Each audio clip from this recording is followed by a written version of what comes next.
Welcome back once again to your number one source for information, education, and inspiration.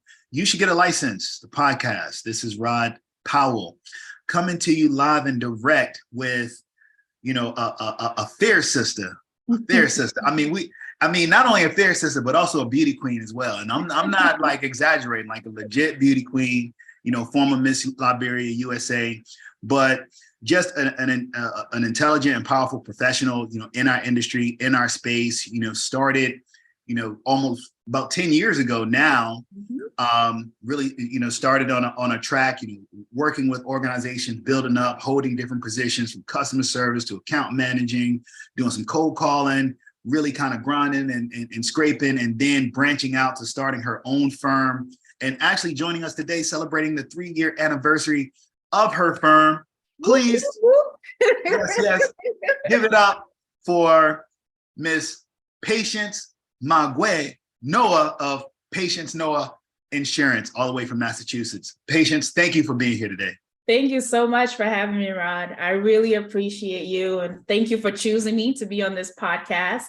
I'm so honored that you chose me to be here today, and I'm very excited to share my journey with everyone.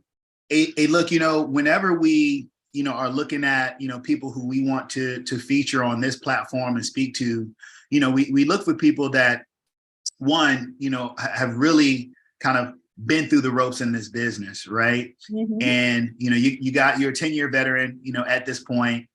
We also look for people who have proven track records of success, which you have, and individuals who can encourage and inspire others. And for anyone who's, looked at any of not only looked at your social media and your platforms, but also is familiar with your work in the community, the boards that you serve on, the community initiatives that you do, up in Massachusetts, they're going to know that you're someone who definitely inspires as well. So thank you for being on this platform, to share, because man, there's a lot of people who are going to benefit from this conversation. Now, before we jump in, this platform is when we're having conversations, usually there's a lot of different market segments, in this space, right? Mm-hmm. And I know you run a full service firm up in Framingham, Massachusetts, right? Framingham. Yeah. If you can't tell, I'm not a New England person. It's okay. But in Framingham, Massachusetts. So can you tell us a little bit about, your business, your agency, what you guys specialize in, and what you do on a day-to-day basis? Yeah, so we're located in Framingham, Massachusetts, and we've been open for 3 years now. It's been an interesting journey. It's been an interesting journey, but I would definitely say it's been rewarding for the most part. So although we are full service, we do focus on commercial lines. And the reason why I chose for us to focus on commercial line is I find it's a lot easier for you to round off accounts when you're working with commercial lines customers, right? Once you help a commercial customer, find general liability, commercial auto, whatever it is that they are looking for, it's easy for them to say, hey, I do other insurance. Would you mind if I help you with your auto or your home insurance? So for me, once I saw that, and I saw that it was easier to deal with commercial clients, in my opinion, at least for me, I was like, hey, we might as well have this agency focus on commercial, and everything else could just be an added on service as what we offer in the agency. So we are commercial lines based. So right now we're mostly small to mid-sized commercial. Maybe, as we grow, we will go after those bigger accounts, but for now we're small to mid-size, and I think we're doing pretty well. Absolutely. Hey, look, no, that's awesome. And okay, now I want to go back and kind of, dissect this a little bit, because there's a lot of insurance lingo in there, right? The commercial line, you just did a video on insurance lingo. Commercial lines. Yeah. Rounded coverage, right? Yeah. All right. So when people are thinking about insurance, it's like, oh yeah, my homeowners, my auto, sometimes life insurance or your health insurance. Talk to me about commercial lines. Like what does that mean Yeah. Right. Thanks for catching that. I didn't even catch on that I was, speaking in insurance language. But for those of you who don't know what commercial lines is, what it is general liability, professional liability, workers' compensation, commercial auto, anyone who needs surety bonds, and if somebody needs cargo, motor cargo. So basically anything anybody needs to run a business. In terms of insurance, commercial property, directors and officers insurance, crime insurance, you name it. That's what falls into the bucket of commercial lines. Absolutely. And you said, hey, we have the opportunity to round coverage. What is rounding coverage? Like once you alluded to it a bit though. Yeah. So when I say rounding coverage, instead of just getting one policy from you, right? By the time I'm done with your account, I probably have 3 policies from you. So if somebody comes to me, they tell me, oh, I want general liability, depending on the industry or the type of business that they have, I could recommend, hey, you should have professional liability, or hey, you should have cyber insurance, or hey, you should have employment liability. So by the time I'm done with your account, I have 3 different policies in one. Or I can suggest, hey, since we've already helped you with your business insurance, can we take a look at your auto insurance or your home insurance? We also offer life insurance as well. So for me, that's what I say. So basically, instead of me having you just walk with one insurance, I just make sure that I have everything under the agency. So it's easy for you to deal with your insurance bills. So yeah. You making sure like that every risk is covered. Exactly. Exactly. Everywhere you look, hey, the general liability, the professional liability, we're gonna listen, your inland marine, we got you exactly all the way. So exactly. What was it that when you started, in this industry, were you thinking commercial initially, or what was your general perception of the insurance industry? Good question. So when I started in the industry, I wasn't even thinking about commercial, because when I initially got licensed, my experience was mostly in auto insurance and home insurance. So I didn't really have a background in commercial lines. Although I worked at a commercial lines agency for about 1.5 years, I sort of had an experience, but they dealt with like oil companies. So I didn't really do much with them because these were bigger accounts. So I was just servicing the accounts. But once I opened my agency, what happened was my first business customer, she happened to be a home healthcare agency owner. So when I was dealing with her, I was like, hey, can you introduce me to the lady who helped you open your business?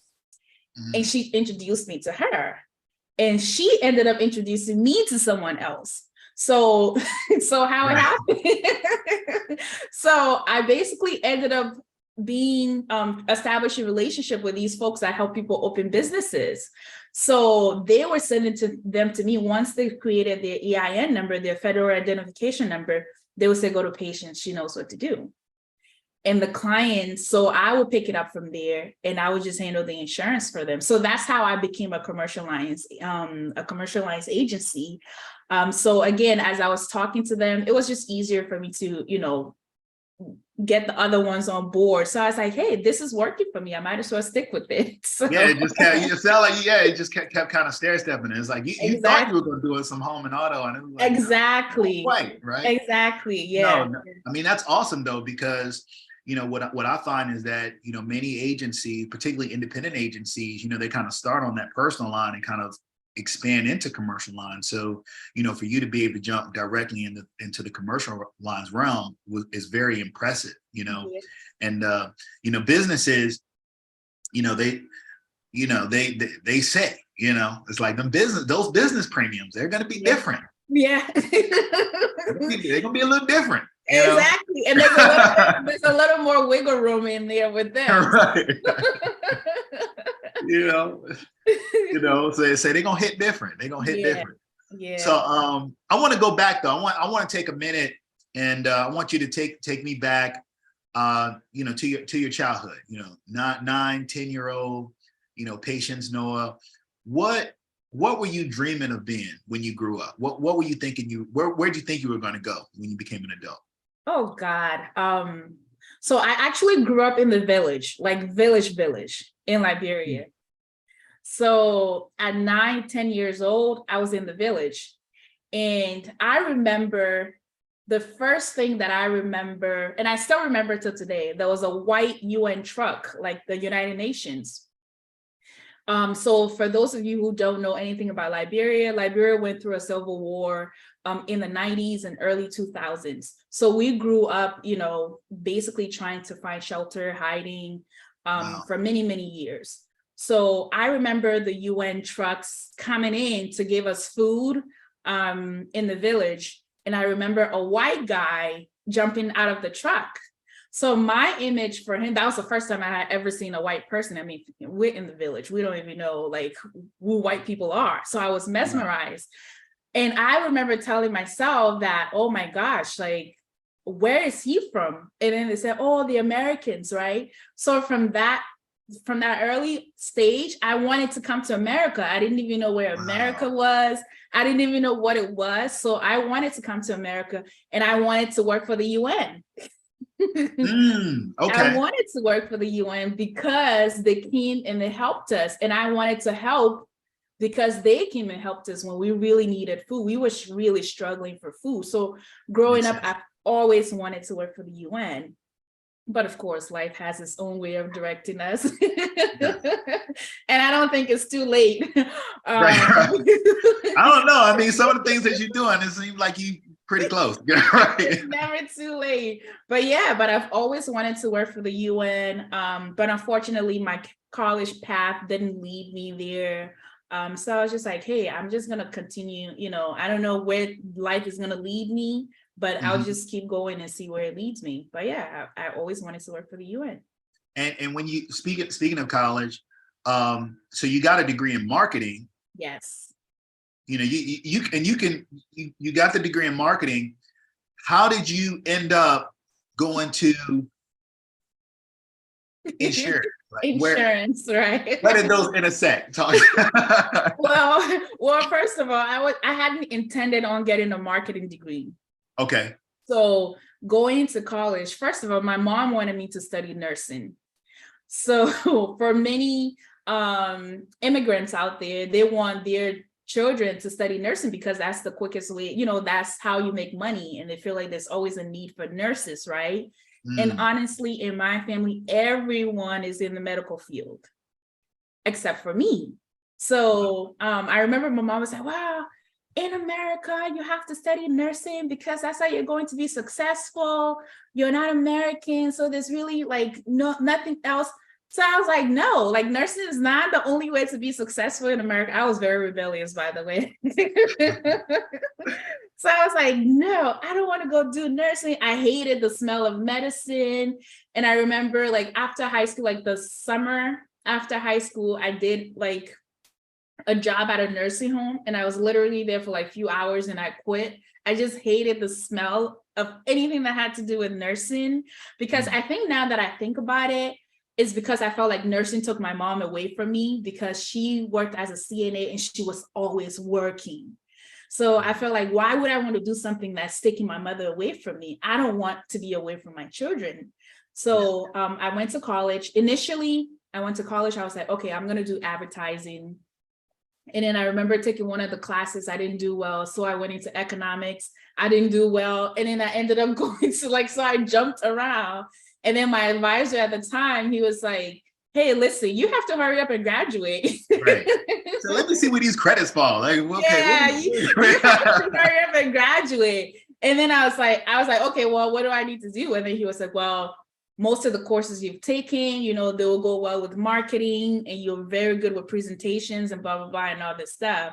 So I was like, okay, fine, I guess I'll just graduate with marketing. And then that's how I graduated with marketing. And then when I graduated, I couldn't find a job in marketing. And then I spoke to a mentor of mine at the time. He was like, well, why don't you do insurance? I think you'll be great with insurance.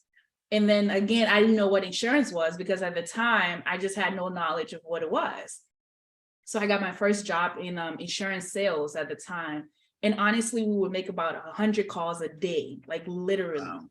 So for some reason, I liked it. A lot of people hated it and it quit after 2 weeks, but I like the competition side of it, you know? Yeah, yeah. So I just It's good now. I mean, yeah, it's like, and I'm sure it's serving you well now, you know? Yeah, exactly. It's serving me well, you know, and I really love insurance.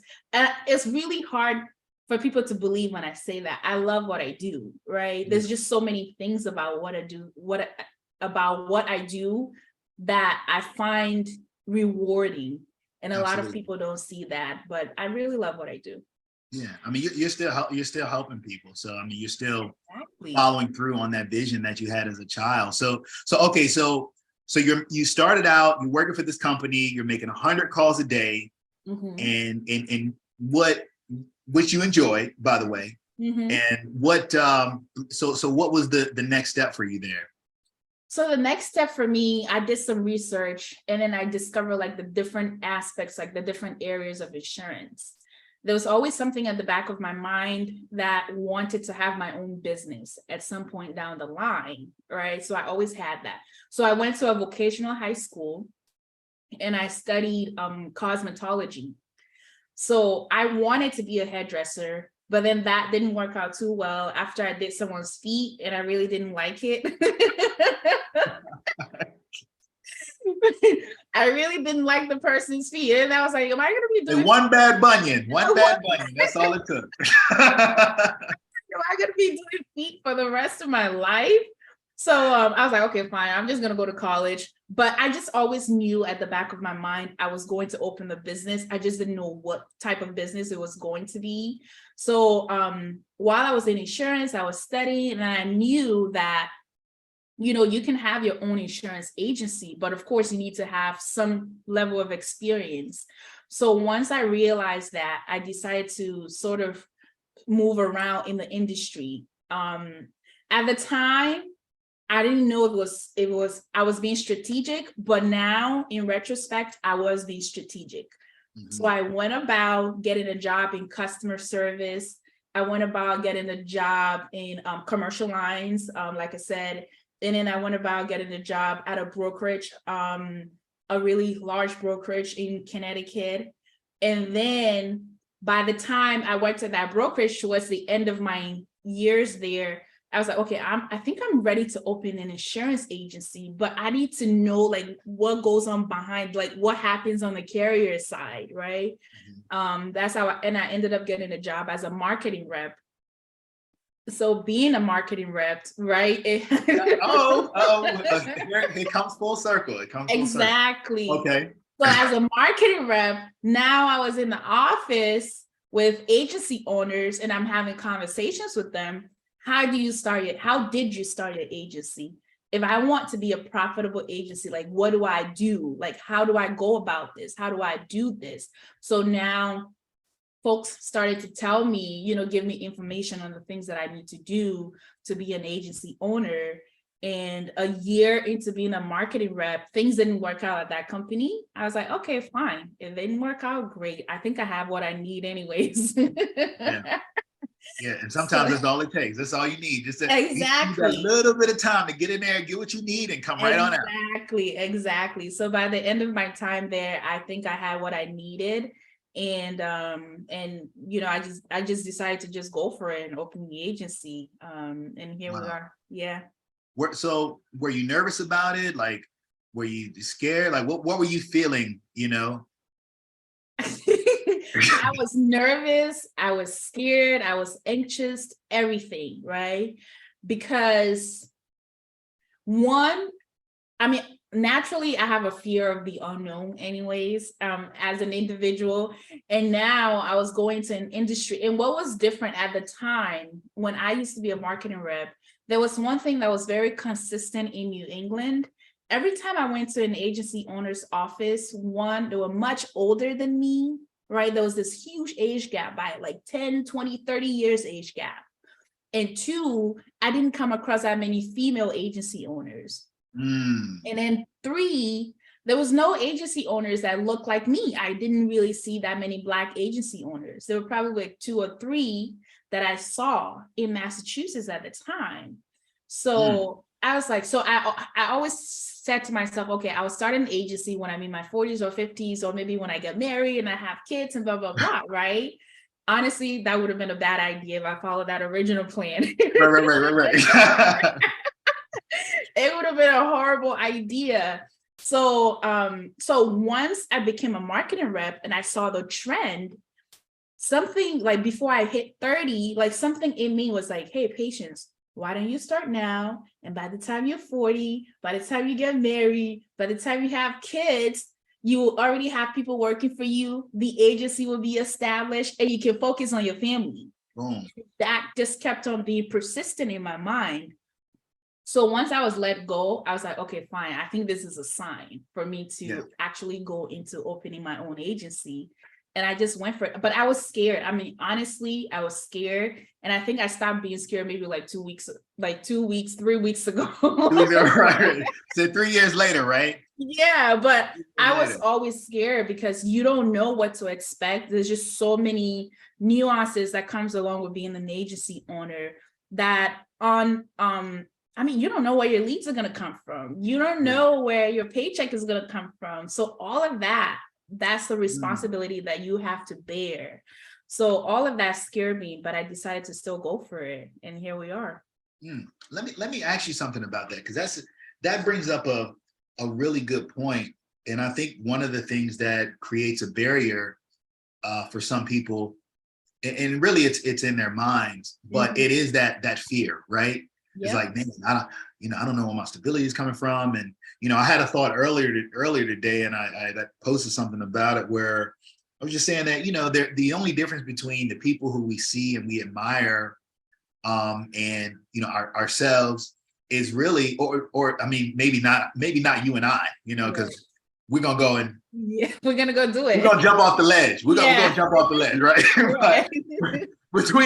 But what most people is that, that person that they're admiring decided to just face their fear, regardless of all of the, nerves and anxiety and like the initial stress struggle, the ebbs, flows, question marks around, okay, what's going to be happening financially? Do I have the resources to do this?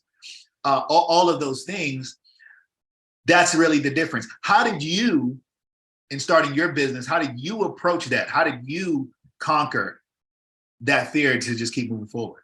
So coming into it, I knew that I had this mentality like there's no plan B. I came into it with the notion of not having a plan B. The thing with having a plan B, and I was one of those people, I always had plan A, B, and C. Like my plan B always has to have a plan B. That's just who I was, right? So opening an agency, I knew, and based on what others have told me that were agency owners, one of the things that they told me was, if you're going to do it, you have to go all in. You can't do half and half. Like you have to go all in. True. And then coming into it, I had people that really gave me good advice. And then they were like, be prepared to be uncomfortable for the first 5 years. Like, that's just it. You're going to be broke. You're basically, you might not be able to afford the things that you want to afford. And for me, I knew that it was a sacrifice I was making, that I was going to make in the beginning. And I knew that it was going to pay off, because I'm one of those people, once I start something, I have to see it through. So if I've already started it and I've announced it to everybody and everybody knows about it, now it's go time. No matter what, I need to make sure that I complete that. Absolutely. So with that being said, all the nerves were there, and I think it's still there. It doesn't go away, right? And I think that's what we need to understand in life.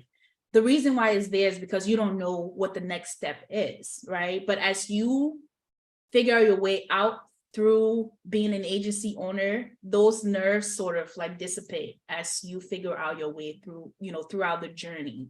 And Right. in the beginning, I was afraid because one, you're not seeing people who look like you. Two, I'm not from a family that have a business background to say, okay, well, this is normal business behavior and this is not normal business behavior, right? But Right. I wanted to learn. Like, one thing about me, I love to learn. I love to figure it out. So those are the things that just kept me going. Like when it got difficult, I'm like, okay, patience, you've already started it. You got to see through. You don't know who's watching. You got to keep going. Plus, it's only a matter of time. And honestly, I sit down and I tell myself, like, I literally talk to myself as if it's someone else who's talking to me. Yeah. Like, girl, it's going to be okay. It's just a stressful day.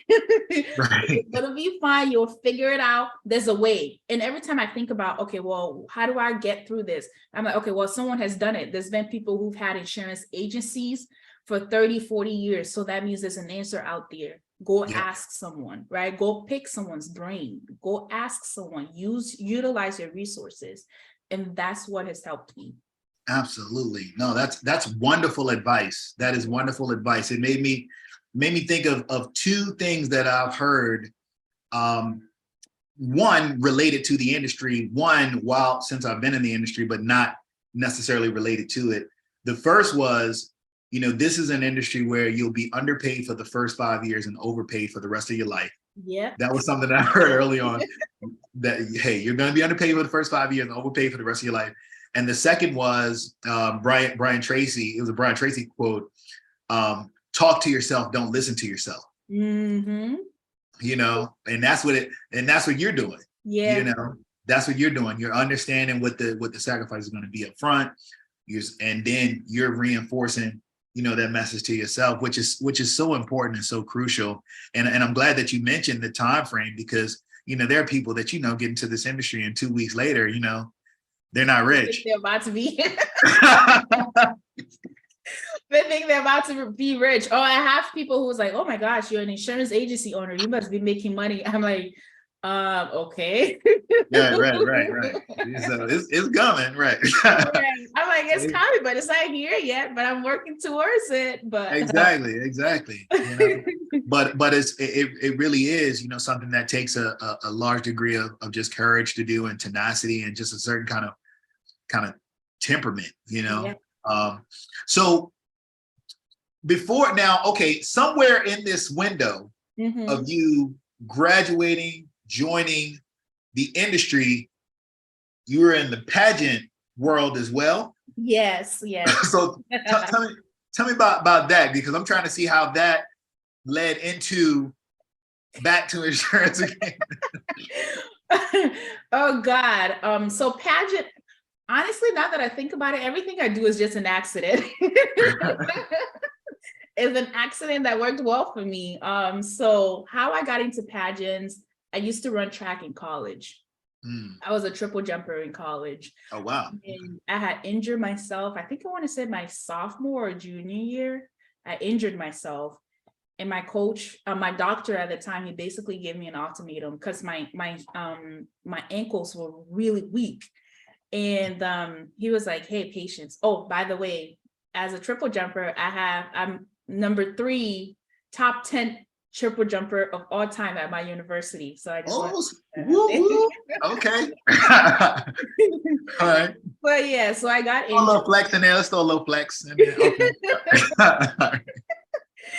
So I got injured, and my doctor was basically like, hey, you can continue doing triple jump, or you can choose. I mean, I love to wear heels, or he was like, oh, you're going to destroy your ankles for the rest of your life. So you have to make a choice. And because I love to wear heels, I wanted to wear heels. It's like, well, I guess. Yeah, I was like, I think my love for heels is actually pretty strong than, triple jumping. So, well, okay. Yeah, so I retired triple jump, and I needed something to do.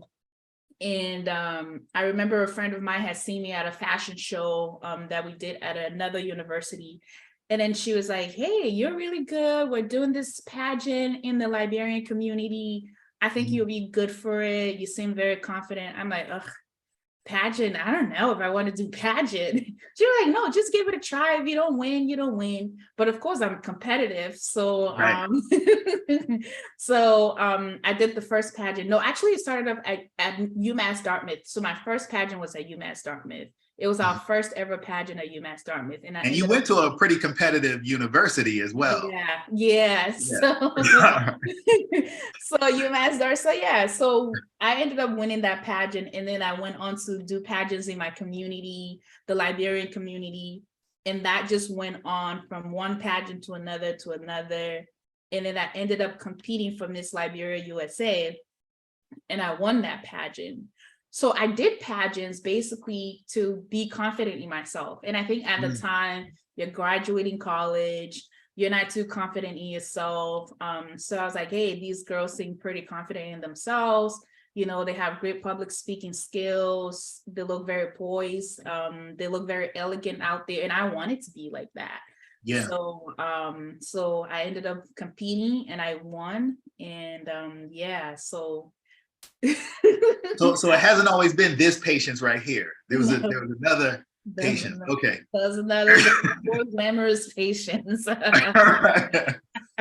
awesome. So on a serious note though, was that a like a difficult transition? Like when your family, did your entire family leave Liberia, or was it just you, or so everybody left? No. So how it happened during the war, we all went to Ivory Coast for a period of time. Okay. And we were in Ivory Coast, and then we came back to Liberia. And then my mom got the opportunity to come to the US.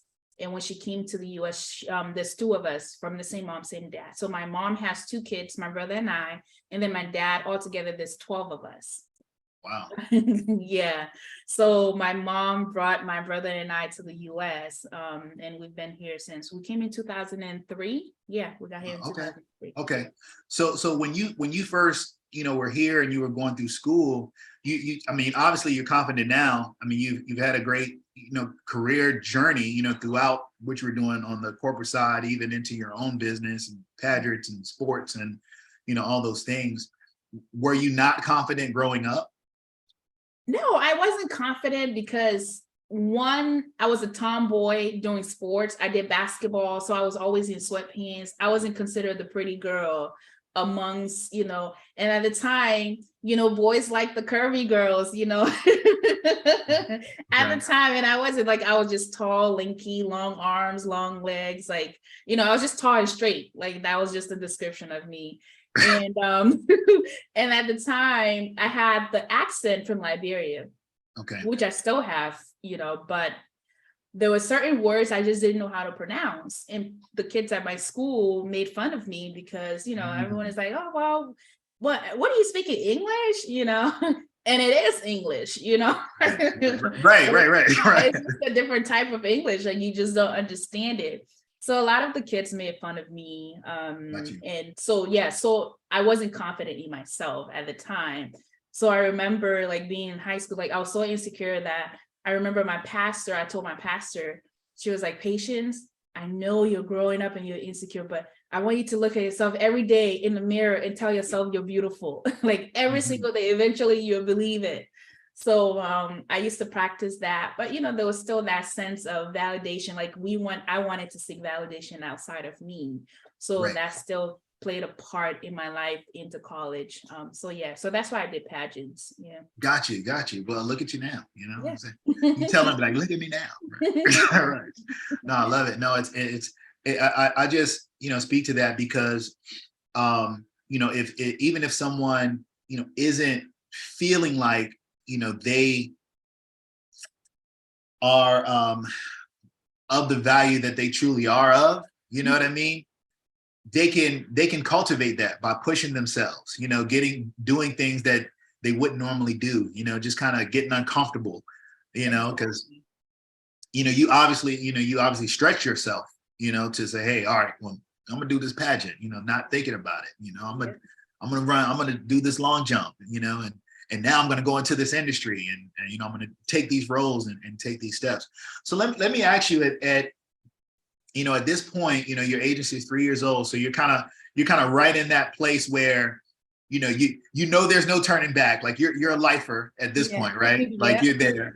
I'm in it for life.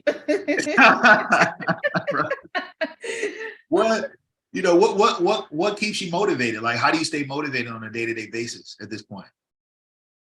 There's several things that keep me motivated. Number one is knowing that I have people that are looking up to me. That's number one. Even people that are older than me, there's still people. I mean, and I was shocked that when we went to the NIA conference, that I didn't see too many people that were agency owners.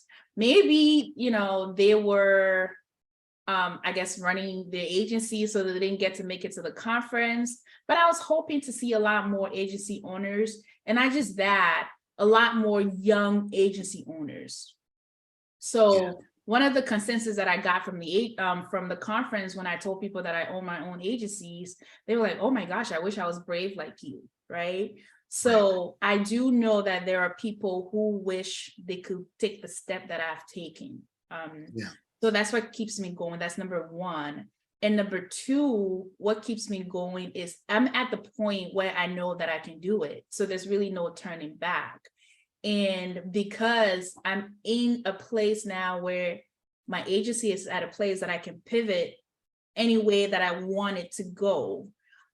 So it just leaves me, like, now I have that curiosity, like, okay, well, now where is this going to go? Now I'm excited to see see where my agency is going to go, which direction I'm going to take, because I can choose to, focus on larger agencies now, go after federal contracts, go after, like, there's just so many things that I can do with the agency.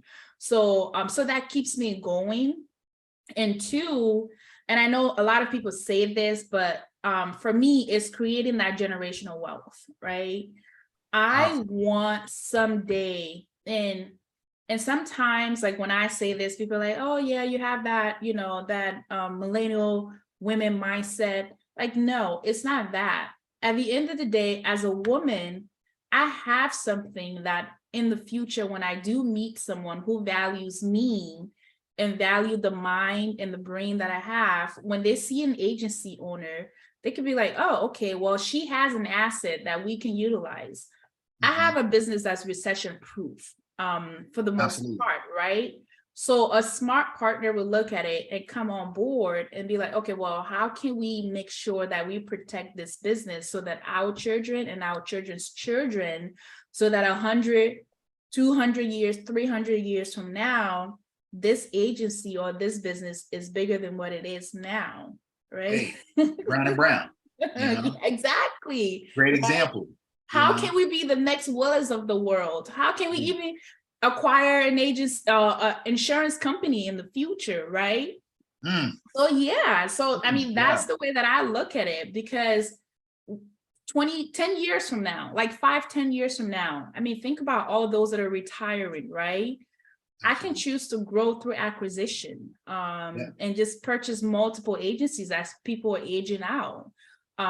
So there's just so many things that I can do with the agency. And now I'm super excited that I've held on for this long, and I'm just excited about the future and where it's going to lead me, although I have no clue right now, but I have options. And that's exciting. That is exciting. It's amazing, as a matter of fact. No, it's amazing. It's amazing. Yeah.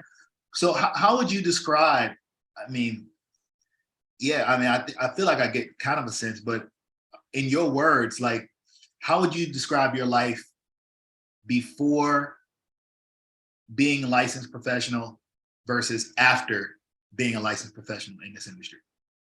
I would describe my life, I think now I'm more of a go-getter. Yeah, I'm more of a go-getter now, because I don't wait for people to hand it out to me anymore, right? I'm more of a seeker now.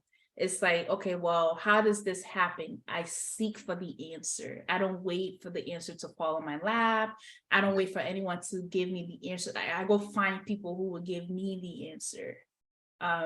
So that's, and now I think I'm more like mentally, I'm so strong mentally at this point that I wasn't before. Like, I feel like at this point, no matter what anyone says right now, I'm just like, okay, that's your opinion. You know, that's the way you see it. Like, I'm just on a different level now, mentally and emotionally now than I was like before I became an agency owner. I mean, the corporate world is a different world, but once you get into owning your own agency, is a complete different beast. And you have to create like a certain space, a certain wall mentally and emotionally, right? To make sure that you are going, right? Where, because if you think about it in corporate, right? If you're sick, right? There's someone else there to do the job, right? That's right. As an agency owner, if you're sick, that's a possibility, right? Yeah. Yeah. The show might not go on, right? Yeah. Might. Or is not going to go on. But yeah. And if you don't have employees, or because right now I have two new employees that started in September that I've been training. So now I'm at that stage that I'm training people. So it's like I have to be on my A game, whether I'm sick, whether I'm sad, whether I'm happy. Like, that's everyone is relying on me now. So mentally, I have to be in a space where I'm available at all times. Absolutely. So yeah. No, I love that. And I love how, you express that ownership, has evolved your mentality. And I would even say, enhanced, emotional intelligence, right? Yeah. Because when you're running a business, like you said, hey, there's somebody else to do the job. But when you're running a business, not only is everyone kind of looking either at you or up to you, to ensure it's getting done, but you have to deal with so much on your plate as if it's nothing. Yeah. At once, right. At one time, but you gotta deal with it as if, okay, hey, just another day in the office, and keep on smiling, Yeah. So, at this stage, like, at this stage in your career, and you just mentioned, hey, there's a lot of different places where you could go and where you could take your career, but if you saw a glimpse into the future at Patience Noah Insurance, 20 years down the road, 30 years down the road, what does it look like? Ooh, I went to Boston the other day. I had a presentation in Boston the other day, and really that was the question that I asked myself. And I was like, 20 years from now, like, what do I want this agency to look like?